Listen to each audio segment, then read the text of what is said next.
నట సామ్రాట్ డాక్టర్ అక్కినేని నాగేశ్వరరావు గారి 100 సంవత్సరాల నాకు ఆయన చిత్రంలో నటించడం వల్ల నాకు ఈ అవకాశం కలగడం, పెద్దలైన లంక గారు ఆయన నాకు ఫోన్ చేసి చెప్పారు, నేను ఏ పేరుని నోట్ చేసుకోవాలి అంటే లంకని పెట్టుకోండి అమ్మా, లంక అయితే ఈజీగా ఉంటుంది అన్నారు. సో లంక లక్ష్మీనారాయణ గారు, రామారావు గారు ఫోన్ చేసి నన్ను పిలవడం నా అదృష్టంగా భావిస్తున్నాను.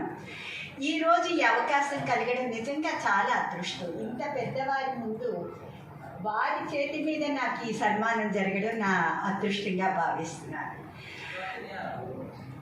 యాక్చువల్గా నాగేశ్వరరావు గారు నా డాన్స్ పెర్ఫార్మెన్స్ కిందన రవీంద్ర భారతిలో జరుగుతుంటే ఆయన చూసి వెంటనే మా నాన్నగారు ఎవరు అని కనుక్కుని ఆయన పిలిపించి, ఏమంటే మీ అమ్మాయి మా పిక్చర్లో యాక్ట్ చేస్తుందా అని అడిగారట.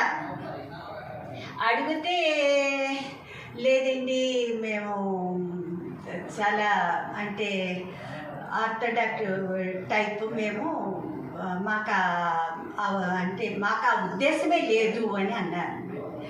అంటే ఆలోచించుకోండి అని చెప్పేసి ఆయన వెళ్ళిపోయారు. వెళ్ళిపోతే మళ్ళీ మర్నాడు ఫోన్ చేసి, ఏం చేశారు, ఆలోచించుకున్నారా, ఒకసారి మా దగ్గరికి రండి అని అంటే నాన్నగారు వెళ్ళారు. వెళితే మళ్ళీ అన్నారు, మళ్ళీ యాక్ట్ చేయించండి, మీ అమ్మాయికి సరిపడే క్యారెక్టర్ ఉంది కనుక నేను ఇంత ఇన్సిస్ట్ చేస్తున్నాను అంటే,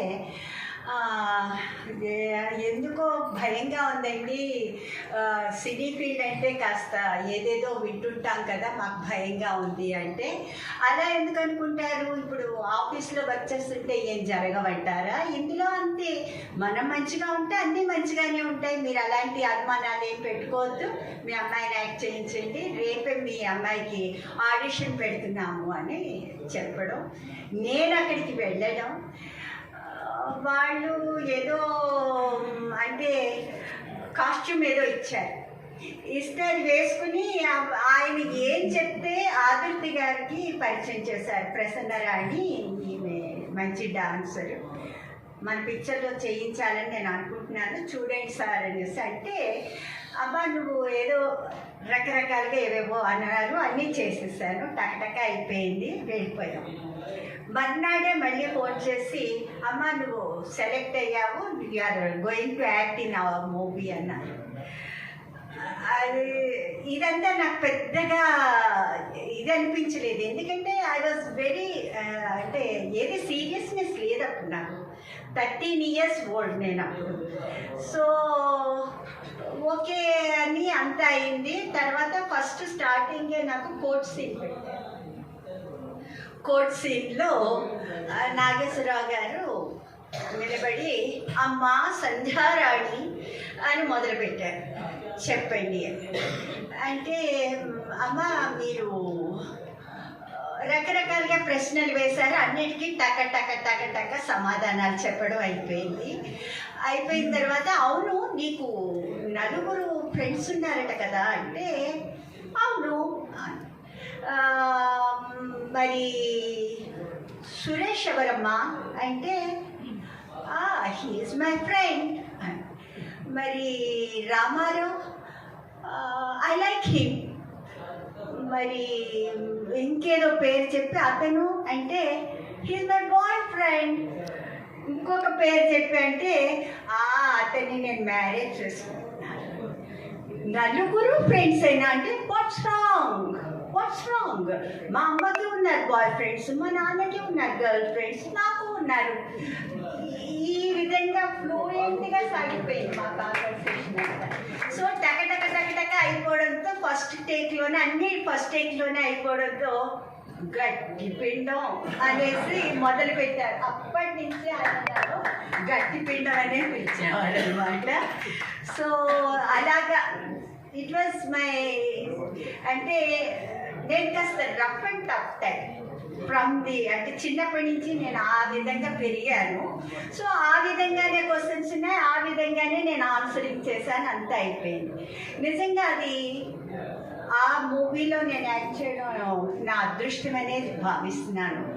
ఎందుకంటే ఆ మూవీ ఇప్పటికీ వాట్సాప్లో అప్పటి చిత్రం ఇప్పటి సిచ్యుయేషన్ అని ఇప్పటికీ వాట్సాప్లో వస్తూనే ఉన్నాయి, స్క్రోలింగ్ వస్తూనే ఉంది, ఆ కట్స్ పెడుతూనే ఉన్నారు.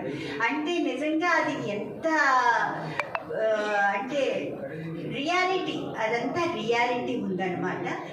నిజంగానే ఆ పిక్చర్లో జరిగిన సన్నివేశాలు, ఆ పిక్చర్లో ఉన్న ఆ ఫ్రీనెస్ అవన్నీను ఇప్పుడు జరుగుతున్నాయి, ఇప్పుడే జరుగుతున్నాయి. మరి అప్పుడు అలా ఊహించి ఎలా తీశారో ఆదుర్తి సుబ్బారావు గారు, నాగేశ్వరరావు గారు అర్థమే కాదు. ఇక తర్వాత మరో ప్రపంచం అంటారా, అదో ప్రపంచమే. మమ్మల్ని అందరినీ తీసుకెళ్ళిపోయి ఓ ప్రపంచంలో ఉంచేశారు. మేమందరం ఏడుగురు ఫ్రెండ్స్, ఏడుగురు రకరకాల ఫీల్డ్స్లో సొసైటీలో మింగిల్ అయిపోయి అక్కడున్న పిల్లలు, చిన్న చిన్న పిల్లలు, వాళ్ళు బ్యాక్గ్రౌండ్లో అంటే డెవలప్ అవ్వలేని పరిస్థితిలో ఉన్న వాళ్ళందరినీ కిడ్నాప్ చేసి ఒక ప్రపంచంలో మరో ప్రపంచంగా సృష్టించి అందులో వాళ్ళని డెవలప్ చేస్తున్నారు అనమాట. ఇది నిజంగాను చూస్తే అబ్బా ఇలా ఉంటుందన్నమాట సొసైటీ అన్నది మాకు అర్థమైంది. అప్పుడు ఇప్పుడు చూస్తుంటే నిజంగానే జరుగుతుంది. బెగ్గర్స్ వాళ్ళు దాని మీద గడించేది అదంతా ఏంటో గమ్మత్తుగా అనిపించింది అనమాట. నిజంగా ఆ రకంగా ఆ విధంగా పిక్చర్ తీశారు. మరి అవి మనం చేసుకున్నాయో లేవో మాకు తెలియదు, కానీ art movies both are very rememberable movies. ఆ పిక్చర్స్లో నేను యాక్ట్ చేయడం నా అదృష్టం. ఆ తర్వాత అనుకోకుండా ఈయన ప్రకాష్ రావు గారు, అమ్మ కామెడీ ఫీల్డ్ చెయ్యకూడదా, నువ్వు ఎందుకు కామెడీ చేయకూడదంటే నాకు ఇష్టం లేదండి అంటే, లేదమ్మా అన్నిట్లోనూ రావాలి అన్నారు. సరేలే అని చేశాను. దురదృష్టం ఏంటంటే ఒక ట్రాక్లోకి ఎవరైనా వెళ్ళారు అంటే ఆ ట్రాక్ ఇంప్రెషన్ పడిపోతుంది అంతే. అదొక ముద్ర. అంటే she is comedian, he is villain, he is like this అనేసి ఒక ముద్ర పడిపోతుంది, అదొక ఇదిగా అయిపోయింది. సో నేను ఆ ఫీల్డ్ నుంచి బయటకు వచ్చేసి నేను ముందు నుంచి డాన్సర్. సో నా కూచిపూడిలో నేను డెవలప్ అవ్వాలని నా ఉద్దేశంతో నేను కూచిపూడిలోని